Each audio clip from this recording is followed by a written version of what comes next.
Yoga, union and working with the transformative fire. For centuries, some of the Western world's most brilliant minds have searched for the keys to unravel the secrets of alchemy. Books and manuscripts on the art are few and hidden in allegory and riddles. Is alchemy a physical or mental transmutation, or both? This lecture jumps to the east to explore some of the parallels between traditional alchemy and yoga practices. Study what thou art, whereof thou art a part. What thou knowest of this art, that is what thou truly art. All that is without thee also is within. What is alchemy? Alchemy is an arcane art. Its traditions are learned through divine inspiration, instruction by a master under an oath of secrecy, and the study of esoteric texts. Alchemy is a subject which has both sparked interest and baffled people for thousands of years because it held the key to unlocking the world's most sought-after secret: how to make the Philosopher's Stone. According to legend, the Philosopher's Stone is a substance that can transmute any metal into gold and, more importantly, can be used to make the elixir of immortality. As a result, texts containing the procedures of the alchemical process were heavily guarded.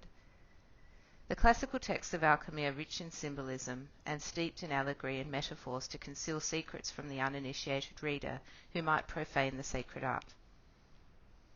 There is some discrepancy as to the origins of the word alchemy. Some trace it back to the Greek word chemia, meaning cast together. Others attribute it to the ancient Egyptian word kimia, meaning black earth or transmutation of earth. Together, this association can be interpreted as the process of transmutation by which to combine or reunite with the divine. Alchemy traces its roots to the Bronze Age Egypt, where the religious beliefs and practices surrounding mummification led to an elementary understanding of chemistry, which then became linked to magic and the concept of eternal life. The Western literature of alchemy can be traced back to the days when Alexandria was a centre for the College of Adepts. The ancient Greek king Alexander the Great conquered Egypt and founded Alexandria in 331 BC, which became the intellectual and cultural centre for the ancient world. Alexandria became the major hub for alchemy, bringing together Egyptian, Greek and Jewish knowledge and culture. Greek philosophers such as Pythagoras, Aristotle and Plato began to incorporate alchemical ideas into their teachings. Over time, Greek thought and Egyptian spirituality emerged into Hermeticism and Neoplatonic philosophy, which spread across the Greek-speaking world. The founder of Western alchemy was said to be Hermes Trismegistus, Hermes the thrice greatest, an ancient Egyptian priest and magician to whom the Emerald Tablet was attributed. The Emerald Tablet is a pivotal and important piece of Hermetica whose influence is still felt today. Many modern students of the Western mysteries still look to the Emerald Tablet for inspiration and meaning.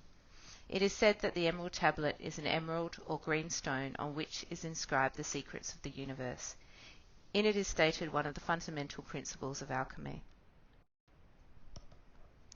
From one do all things originate, by one are all mediated. All things have their birth from this one thing by adaptation. The key here is adaptation. Frater Albertus, a modern-day alchemist, says the following: "Since everything that grows comes from a seed, the fruit must be contained in its seed. Mark this well, for here lies the secret of creation." When an alchemist speaks of their art, they are speaking about mimicking creation. It refers to evolution per se, and it is the process that goes on within nature. The goal of alchemy is called the magnus opus, or great work. This refers to the purification and evolution of something lesser and basic into something greater and more exalted, whether that be metals, the plant kingdom, or human consciousness. It has a double aspect. On the one hand, it is a practical endeavour aimed at the transmutation of a physical substance, whereas on the other, it is a cosmological theory based on the interaction between man and the universe. When someone mentions the word alchemy, I'm sure this image comes to mind. An elderly alchemist in his laboratory, anxiously leaning forward, carefully handing a bellows, and fanning oxygen into a small fire under a ceramic vessel. Notice how his concentration is fixed on the clay crucible before him. Many historians have come to the conclusion that alchemists were the precursor to our modern-day chemist. To a certain degree, this is correct. Chemistry is the study of matter, its properties, how and why substances combine or separate to form other substances. The ancient alchemists did just this. The word spagyric is a Greek term probably first coined by Paracelsus. In its original use, the word spagyric was commonly used synonymously with the word alchemy, and means to separate and put back together again. Historically, alchemy was, at its core, a way for inquisitive minds to explore the way the world worked, attempting to decipher nature's functions and leverage them for various purposes.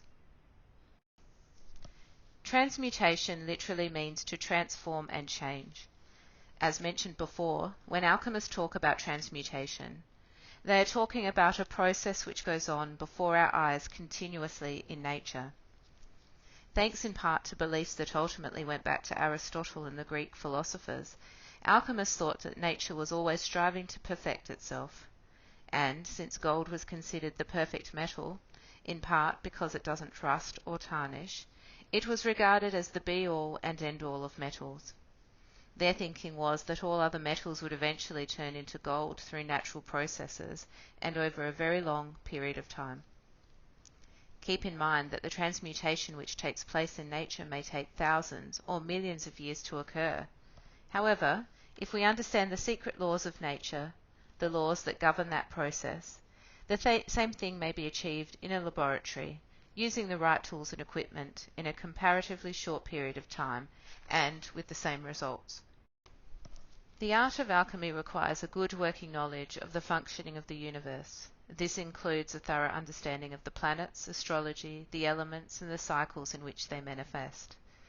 It also requires an understanding of the underlying philosophy and framework of the nature of divinity and its emanations through intense and careful study, in the case of Western practitioners, of the Hermetic Kabbalah.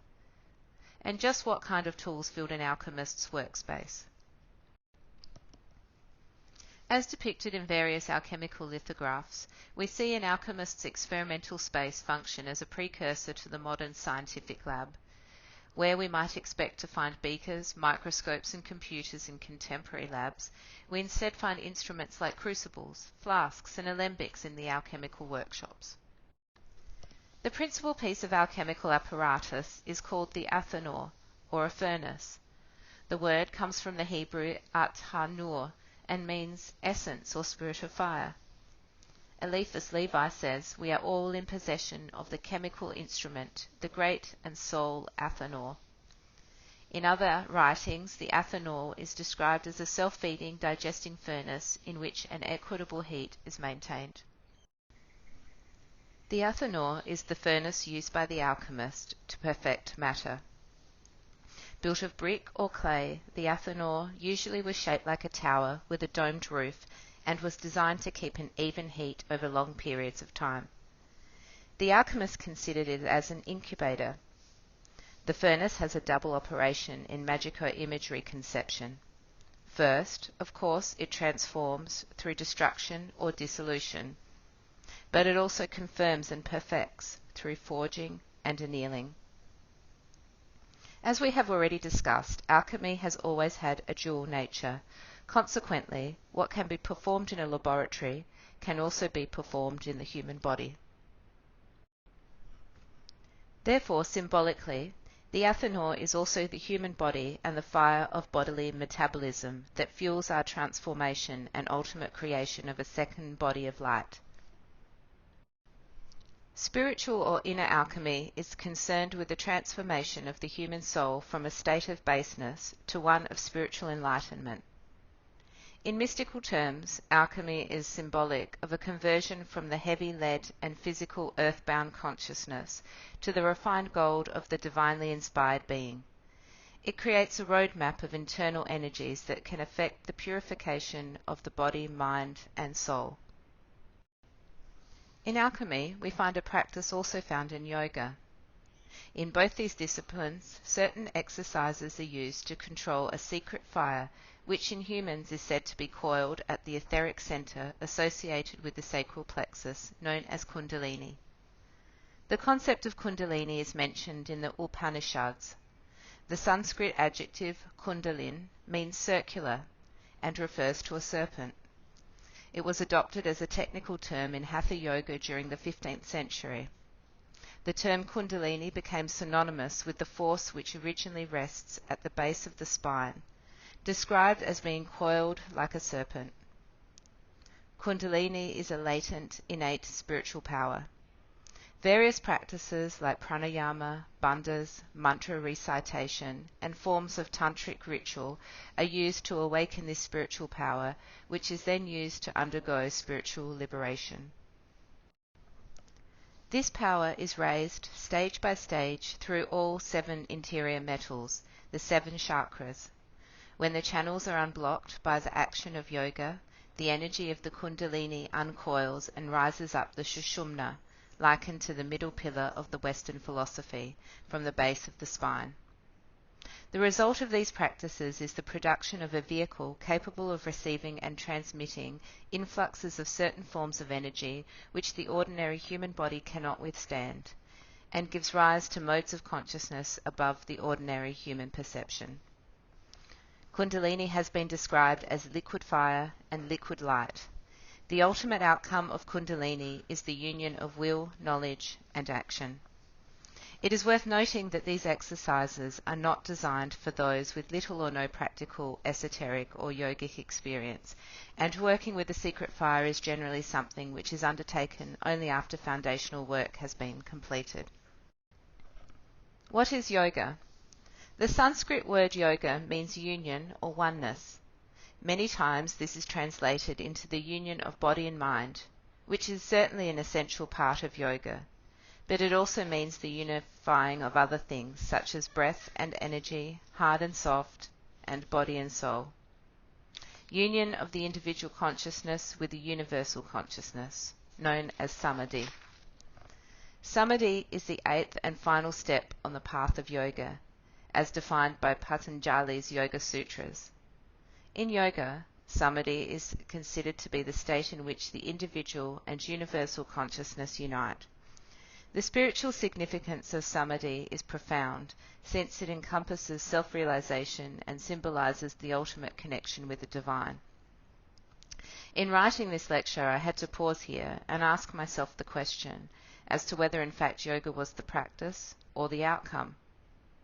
Whilst I will leave it to all of you here to decide for yourselves the answer to this, I have come to my own conclusion that it is both.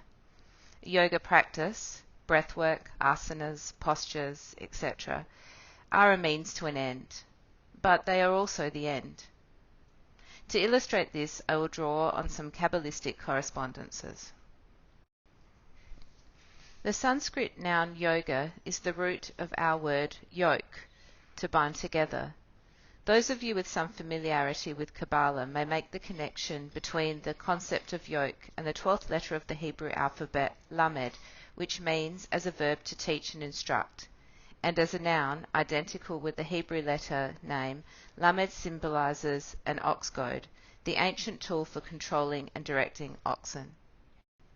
The first letter of the Hebrew alphabet is Aleph, the ox. The ancient text, the Sefer Yetzirah, tells us that Aleph is the letter corresponding to the Ruach. It is equivalent in English to spirit, in Latin to spiritus, in Greek to pneuma, and in Sanskrit to prana. Its literal, basic meaning is breath. From this, it may be implied through the meanings contained within the letter lamed that the life breath needs to be directed.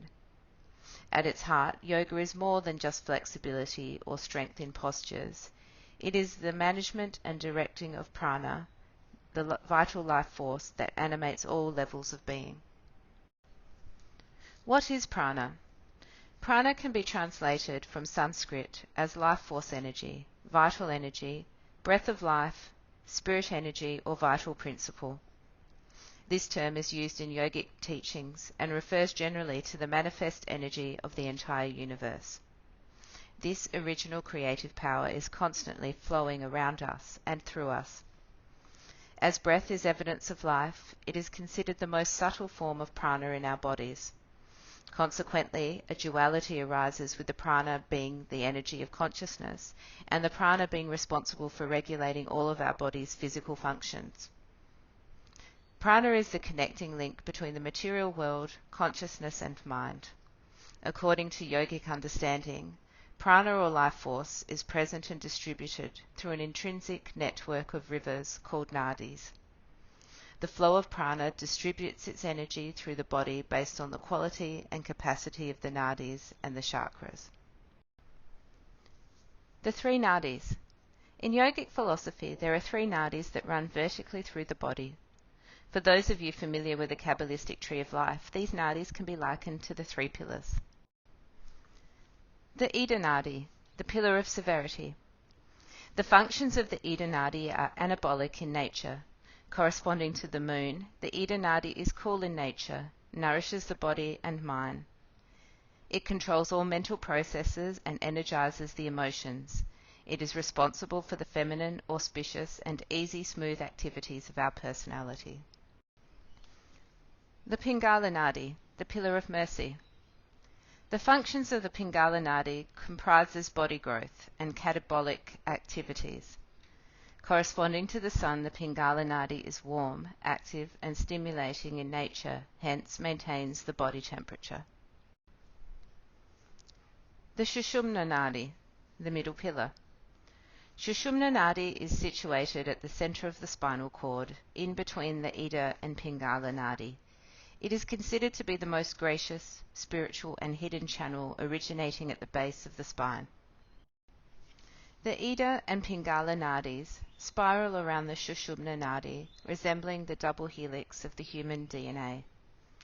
They cross each other at certain points along the spine at the chakra energy centers, much like the caduceus. The Ida and Pingala represent the basic duality in existence. It is said that bringing a balance between the Ida and Pingala opens the dormant pathway of the Sushumna, and the Kundalini begins her passage up towards Sahasrara, the crown chakra. I would like to pause here and quote two of the Yoga Sutras, which lay down the foundation and guidelines for Pranayama. After mastering posture, one must practice control of the prana by stopping the motions of inhalation and exhalation. Sutra 2.49. The modifications of the life breath are either external, internal, or stationary. They are to be regulated by space, time, and number, and are either long or short. Sutra 2.50. Directing the breath. Pranayama is an integral part of the yogic tradition. As we have already ascertained, prana means life force or breath. Ayama translates to extend or draw out. Together the two mean breath extension or control. However, even though the breath is consciously controlled, this does not capture the actual reasoning behind pranayama. Yes, several breathing techniques are used as a method to improve the potency of prana, but here the breath is simply the vehicle that transports and expands prana throughout the body. Channel purification or nadi shodham, alternate nostril breathing, is the first formal pranayama practice given in yoga. It is a cleansing practice. Yoga texts, both ancient and modern, remind us that the two nostrils have different energy potentials. The left nostril gives the incoming air a negative charge as it enters the body, while the right nostril gives a positive charge. Energy passing through the right nostril is said to travel in the solar channel, Pingala. Energy passing through the left nostril is described as traveling along lunar channel, Ida. In our chemical terms, the king solar and the queen lunar represent the raw materials of our experience, thoughts and feelings, with which the alchemist works. The king symbolizes the power of thought and planning, which are characteristics of spirit.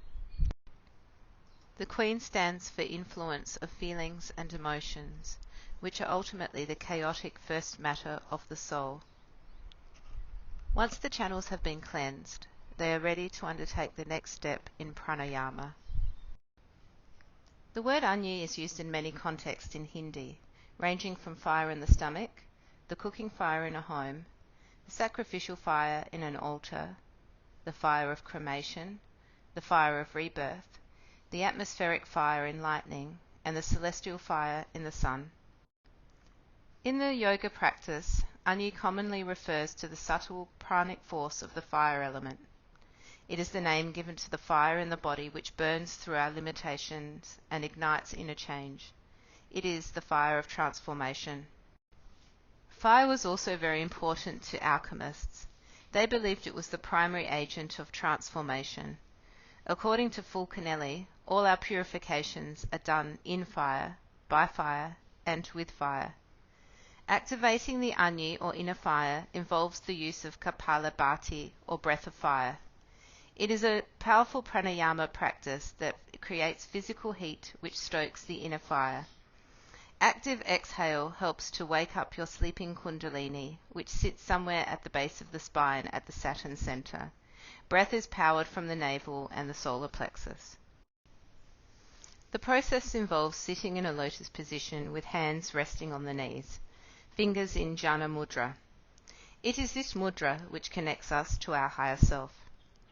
It is said that the connection of the index finger and the thumb allows union of the supreme and inner realities, and directs the energy inwards rather than outward. The bandhas are a very important part of the pranayama techniques, as they help to balance out the prana, the vital life force, in the system. Bandhas allow the Kundalini to awaken. There are 3 bandhas which are practiced as part of pranayama routine. Mula bandha, the root lock, Uddiyana bandha, the navel lock, and Jaladhara bandha, the chin lock. Normally, prana is restricted from flowing through the Sushumna by bandhas, which primarily function to stop the activation and flow of Kundalini from entering the Sushumna and rising to the crown chakra. Each bandha acts as an energetic lock, or valve. Similar to the way that a valve on a bicycle tire lets air in whilst also keeping it from escaping, the 3 main bandhas direct energy inwards and keep it contained. With the 3 bandhas activated, the body then behaves like an athanor, containing the fire within the area of the body between the solar plexus and the throat center. Yogis say that when we are born, there is a nectar of life, Amrita, contained in the lake of the mind located in the head. This is said to be liquid immortality, which slowly dissipates throughout one's physical lifetime and extinguishes at the end of life. Some of this nectar is said to accumulate in the Mars center, where it becomes polluted by our thinking. Our fears, insecurities, doubts, and negativity mix with the Amrita, trapping it. Below the fire is where the impurities accumulate. The impurities clog the energy channels and prevent the subtle life force, pranavayu, from entering the Sushumna. The Mula bandha at the base of the spine forces the impurities up into the fire, where they are burnt to ash. The Amrita evaporates from them and ascends towards the crown center to replenish the lake of the mind. It reminds me of the passage from the Emerald Tablet. It ascends from earth to heaven and descends again to earth, hence it gains or receives the powers of the greater and the lesser. It is also very similar in nature to the alchemical process. The fire is lit in the athanor, the flames are stoked by the air from the bellows, the substance is burnt to ash or calcined to remove the dross. Negredo was the first step in the pathway to the Philosopher's Stone. Negredo, or blackness, in the alchemical sense, means putrefaction, decomposition. The black earth is closed up in a vessel, athanor, and heated. By the penetration of the external fire, the inner fire is activated, and the matter starts to putrefy. The body is reduced to its primal matter from which it originally rose. Putrefaction is so effective that it destroys the old nature. It transmutes it into a new state of being to give it a totally new fruit. That from which a thing has been made in a natural way, by that same thing it must return to a dissolved state into its own nature. Everything has to be dissolved and reduced into that form from which it arose. Matter has to be stripped of its superfluities in order to arrive at the centre, which contains all the powers of the mixture. The seed is the essence and contains all of the essential powers of the body. One has to go to the center of his problems, to the center of his emotions, to the center of himself. There is the power of transformation. Albedo, the whiteness. Yoga philosophy tells us that at a certain time during the practice of stoking the inner fires and the burning away of the dross, a golden or white light appears at the heart center. It is only small at first, but begins to grow and expand so that it extends beyond the body and to the ends of the universe. Being deep in Nigredo, a white light appears. We have arrived at the second stage of the great work, Albedo, or the whiteness.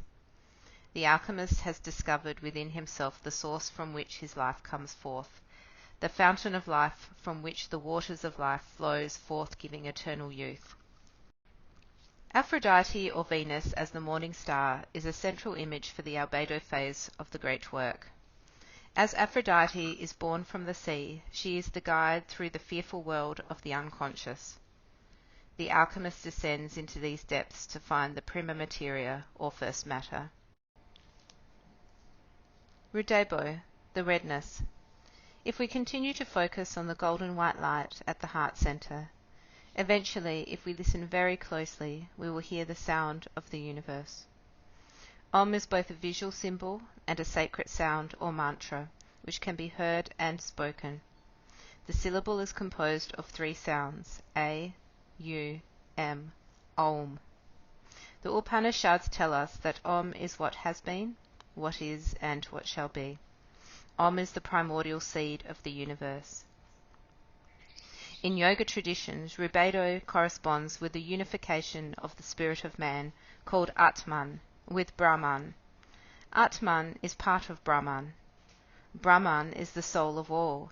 It is the breath or the energy flowing through you and giving you life and consciousness. Atman is the individual self. Brahman is the universal self. Once the inner light has been discovered, it must be made into the only reality in our consciousness. When rubedo has been realized, the alchemist has accepted his spiritual inheritance. He has become what he always has been, but never knew he was. He has realized his divine essence while still in his physical body. And after the redness comes the silence. In summary, this talk explores yoga as a mind and body practice. Yoga functions on the body and mind much in the same way as practical alchemy is performed in a laboratory. The function of pranayama is to dislodge trapped energy to open the channels of competing active and passive forces through the body. The breath is then directed to the inner fire, Agni, which is contained and concentrated by 3 main locks or bandhas in the body. By directing the breath and consequently the mind through single-pointed focus, we are able to use that fire to burn away those limiting thoughts which are the obstacles towards the goal of unity. This process resembles the alchemical process. The athanol burns away the impurities, the inferior is made superior, and we undergo the transformation from lead to gold. Thus the transformative fire transmutes us, body, mind, and spirit. I honor the divine in you, that is the divine in me. I honor the place in you where the whole universe resides. I honor the place in you of love, of light, of peace, of truth. I honor the place in you that is the same as me. There is but one. Namaste. For those of you who may be interested in learning more about this subject, I have offered some suggested reading. Some of these books I have found very useful in writing this talk and in general. Thank you.